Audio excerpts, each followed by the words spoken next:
The Jamaica Public Service Company announced last week it's seeking a rate adjustment which could see customers paying more for electricity. But over in Old Harbour Basin, Catherine, residents say for the past months they've already had to dig deeper in their pockets for electricity bills. We have the details in this report. Old Harbour Basin Catherine shopkeeper Miss Jewel nervously opens her electricity bill. She's nervous because in recent times her bills have totaled more than $100,000. Now to the big reveal. The amount is 336,000. I just have 2 fridge running and I lock up early by 7 o'clock I close. And just the bulb there and 2 bulbs around there. I don't have no outside bulb. Welcome viewers and subscribers. Now, again, and again, the Jamaica Public Service Company, JPS, is once again in the spotlight. And people, I have to tell you for you know already. Highlight bills. The highlight bills they have been charging ordinary Jamaican citizens. And of course, the usual excuse is, this time, the excuse is that more and more citizens are working from home. You know what is wrong with that? Some of the people that have been complaining about the highlight bills have actually not been working from home. There are people who are going about their regular work same way in spite of the coronavirus. Maybe those persons are doctors, they are nurses, they are persons who have to be on the front line in fighting this COVID-19 business here. So they don't have any time to be staying at home. But it seems that the JPS have been just broad brushing everybody with highlight bills. And yes, we know there are a lot of things that go into the production of electricity, but the JPS has consistently been charging us highlight bills, and it seems like they always have some excuse as to why, or they are sitting down and waiting on an excuse to charge us some highlight bills, some ridiculous light bills, right? When it comes to summer, their excuse is, oh, the children are at home, so therefore the electricity usage must go up, right? Now, this is the same excuse they are using. They're at home business. So they are saying, since school is out, more children are at home, more people are working from home, hence the light bill has been going up, right? Now, separate and aside from that, have they also been noticing that oil and the world market has hit an all-time low? My question is, when are they planning to pass on those reductions to the consumers? Right now, I have a bridge at work at the JPS. So I call him up.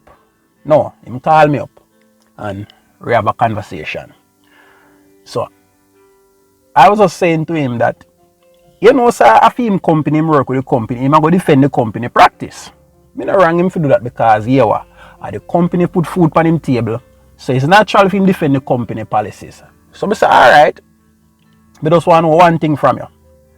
When is the JPS going to pass on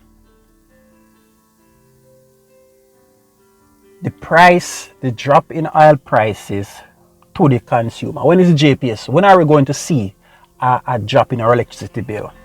His excuse that is that the JPS purchased oil 5 months in advance. In other words, now we are in what? April. So the fuel that JPS used to generate electricity is the fuel that they buy from about December, right? So he's saying we won't see any reduction on our bill until about September, which is when the JPS is going to use the cheap fuel to generate electricity that they have purchased in this month, which is April. So people, brace on yourself, see a big reduction in on the light bill September. Come back and tell me. Drop in the comment section below if you have seen any reduction in a light bill come September. Alright? Now, but this practice cannot go on forever. Right? And his excuse is that they keep on blaming somebody else as to why we can't get a reduction in our light bills. Right? But let me tell you something, people. You remember years ago when we had only one telecommunication company in Jamaica. That was by the name of C&W, Cable and Wireless. You remember those days? And again, it was the same problem. iPhone bills. And their excuse was, children are making prank calls, children are calling people. I mean, people just complain that they see some numbers on their telephone bill. They have no idea about those calls. They don't know who make those calls. They don't know those numbers. And the C&W, Cable and Wireless, would say, oh, the children are making prank calls, so that is why you see those telephone company bills. Alright? So it's the same practice. Right? In those days again too, only the rich could afford a cell phone. Only the rich could own a cell phone. Right? Fast forward now, 2000 I think, or 2001, 2003, I don't remember. But Digicel entered the market. And would you believe it? The average man was able to afford a cell phone. The average man was able to pay his bills, his phone bills now. Why? Because of competition. So you see, if JPS gets some competition, I bet you people will see some reduction in our light bill. Now I ask you, may I tell you, if JPS could get some competition, we will see a drastic reduction. As a matter of fact, I will go as far as say a 50% reduction in our light bill. But when you're allowed to operate a monopoly, that is what you do. I mean, if you're operating a monopoly, there's no competition. You basically can charge people whatever you want and get away with it because you're the only one who's providing that product or that service. And yes, we have a regulation body, which is the OUR. And I don't know. But it seems like the OUR and the JPS and the government are conspiring against the Jamaican people. Again, I don't know. Tomorrow I'm going to drop a video, viewers and subscribers, and the history of electricity in Jamaica and as it relates to JPS. We are also going to try to break down the pricing mechanism of the Petrojam and see how much it affects our light bills. Peace. Thanks for watching.